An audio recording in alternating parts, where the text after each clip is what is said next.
Muungano wa Kisovieti USSR ulikuwa moja ya dola kuu zenye nguvu zaidi duniani katika karne ya 20.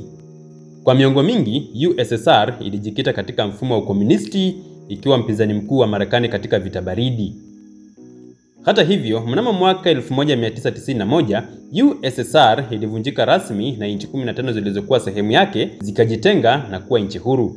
Anguko hili halikutokea kwa ghafla, bali lilisababishwa na mlolongo wa changamoto za kiuchumi, kisiasa, kijamii na kijeshi zilizokuwa zikiongezeka kwa muda mrefu.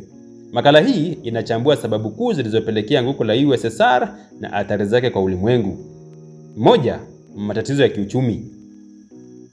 USSR ilikuwa na mfumo wa uchumi wa kupanga, planned economy, ambapo serikali ilidhibiti sekta zote za uchumi ikiwa ni pamoja na uzalishaji na usambazaji wa bidhaa. Mfumo huu ulikuwa na changamoto nyingi. Kati ya changamoto hizo ni uzalishaji duni wa bidhaa za walaji, ambapo maduka mara nyingi yalikuwa na upungufu wa bidhaa muhimu. 2. Ukosefu wa motisha kwa wafanyakazi na viwanda, kwani uchumi haukuendeshwa kwa misingi ya ushindani. 3. Matumizi makubwa ya rasilimali katika miradi isiyokuwa na tija, hasa katika sekta ya kijeshi na anga. 4. Utegemezi wa mauzo ya mafuta na gesi kama chanzo kikuu cha fedha za kigeni, hali iliyofanya uchumi wa USSR kuwa dhaifu wakati bei ya mafuta iliposhuka katika miaka ya 80. Kwa jumla, matatizo haya yalisababisha uchumi wa USSR kudorora na serikali ikashindwa kutimiza mahitaji ya watu wake. 2. Sera za Mikhail Gorbachev, Glasnost na Perestroika. Mikhail Gorbachev alipokuwa kiongozi wa USSR mnamo mwaka 1985, alianzisha sera mbili kuu za mageuzi. Ya kwanza, Glasnost au uwazi. Sheria hii iliruhusu uhuru wa kujieleza na upatikanaji wa habari huru, jambo lililofanya wananchi wa USSR kufahamu matatizo makubwa yaliyokuwepo katika nchi yao. Ingine ni Perestroika au mabadiliko ya kiuchumi. Sera hii ililenga kufanya marekebisho ya mfumo wa uchumi kwa kuruhusu biashara binafsi na kupunguza udhibiti wa serikali. Badala ya kuimarisha USSR, sera hizi zilichochea ukosoaji mkubwa wa serikali na kuzidisha mgawanyiko wa kisiasa, kwani wananchi walipata ujasiri wa kudai mabadiliko zaidi.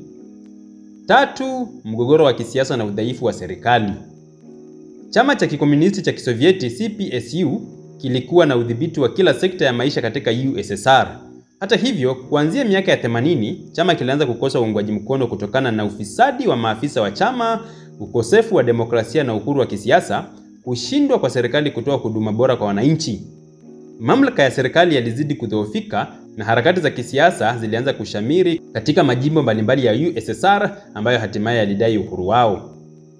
4. Vita baridi na matumizi makubwa ya kijeshi. Katika ushindani wa kijeshi na Marekani wakati wa vita baridi, katika miradi kama ya nyuklia, ambapo ushiriki wake katika vita vya Afghanistan mwaka 1979 hadi mwaka 1989 ambavyo viligharimu sana uchumi wa nchi.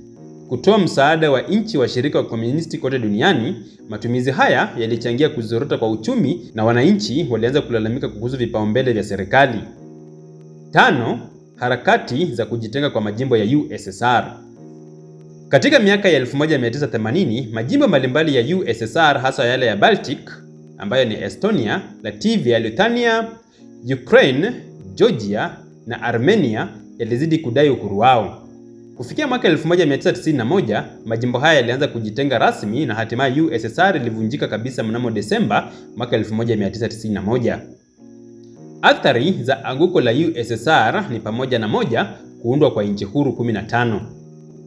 Baada ya anguko la USSR, majimbo 15 yaliyokuwa sehemu yake yalijitangazia uhuru na kuwa mataifa huru. Nchi hizo ni pamoja na Urusi, Ukraine, Belarus, Moldova, Estonia, Latvia, Lithuania, Georgia, Armenia, Azerbaijan, Kazakhstan, Uzbekistan, Turkmenistan, Kyrgyzstan, Kyrgyzstan na Tajikistan.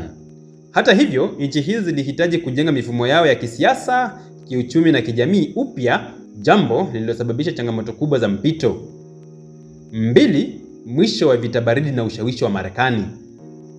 Anguko la USSR liliashiria mwisho wa vita baridi na Marekani ikawa nguvu pekee ya juu duniani, unipolar world, na kuwa ndiyo world superpower. Hali hii ilisababisha kuongezeka kwa ushawishi wa Marekani katika masuala ya kimataifa, kuenea kwa mfumo wa soko huru na demokrasia katika nchi nyingi. 3. Mabadiliko ya kisiasa na kiuchumi. Baada ya anguko la USSR, nchi nyingi zilizokuwa sehemu yake zilihamia katika uchumi wa soko huru na mfumo wa kisiasa wa vyama vingi. Hata hivyo, mpito huu haukuwa rahisi kwa kila nchi. Baadhi ya nchi zilifanikiwa kiuchumi kama vile Estonia na Lithuania. Nchi nyingine kama vile Ukraine na Tajikistan zilipata matatizo makubwa ya kiuchumi na kisiasa. Urusi ilipitia kipindi kigumu cha mpito kabla ya kuanza kurejea kama nguvu kubwa ya kimataifa chini ya uongozi wa Vladimir Putin. 4. Migogoro ya kisiasa na kijeshi. Baada ya kuvunjika kwa USSR, migogoro mingi ilizuka kati ya nchi mpya, ikiwa ni pamoja na mgogoro wa Chechnya kati ya Urusi na wapiganaji wa kujitenga, mvutano kati ya Urusi na Ukraine hasa kuhusu Crimea na eneo la Donbas, pamoja na migogoro ya mpaka kati ya Armenia na Azerbaijan kuhusu Nagorno-Karabakh. 5. Athari kwa mashirika ya kimataifa. Nchi za zamani za USSR zilianza kujiunga na mashirika ya kimataifa kama Umoja wa Mataifa, Umoja wa Ulaya na NATO. Urusi, ambayo ilirithi nafasi ya USSR katika Baraza la Usalama la UN, ilibaki kuwa na ushawishi mkubwa hasa kupitia Shirika la Ushirikiano wa Shanghai SCO na Jumuiya ya Nchi Huru CIS. Anguko la USSR lilikuwa tukio la kihistoria lililobadilisha kabisa siasa za kiuchumi wa dunia. Sababu zake zilijumuisha matatizo ya kiuchumi, udhaifu wa kisiasa, ushindani wa vita baridi na harakati za kujitenga kwa majimbo yake. Athari zake bado zinaonekana hadi leo, hasa katika siasa za kimataifa ambapo Urusi inaendelea kushindana na Magharibi kwa ushawishi. Historia ya anguko la USSR ni funzo muhimu kuhusu udhaifu wa mfumo wa ukomunisti na umuhimu wa kuzingatia mabadiliko ya kijamii, kiuchumi na kisiasa katika nchi zote.